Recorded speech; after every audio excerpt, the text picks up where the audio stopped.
Welcome to Biz Wire. I'm Neil Jones in Beijing. Some analysts say China will likely exploit the absence of the U.S. president at a major Asian regional summit this week. This to brush off attempts to focus on the South China Sea dispute as Beijing continues to bolster its influence over the strategic waterway. Any substantive progress in resolving the dispute is unlikely at the East Asia Summit in Brunei.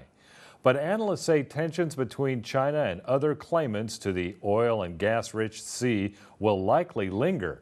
This conflicting claims over the South China Sea, stretching deep into Southeast Asia, has pit an increasingly assertive Beijing against smaller Asian nations that look to support from the United States.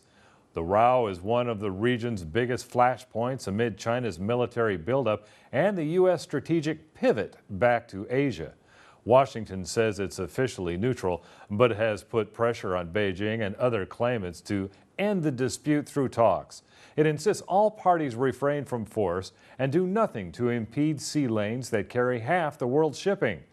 U.S. President Barack Obama was scheduled to bring up the South China Sea at the Brunei summit, but he canceled his tour of Asia because of the impasse over the government shutdown in Washington.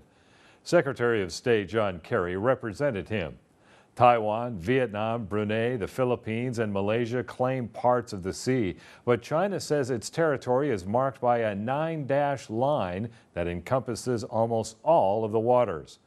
Most of the other claimants are members of the Association of Southeast Asian Nations. China has already launched a thinly veiled broadside against intervention by the United States in the dispute. Beijing ultimately wants to settle disputes in the South China Sea through one-to-one negotiations with individual claimants and not multilaterally.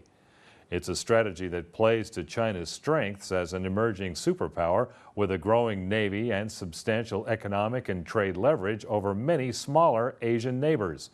But earlier this year, Beijing agreed to hold tightly choreographed talks with ASEAN on a code of conduct for disputes in the South China Sea.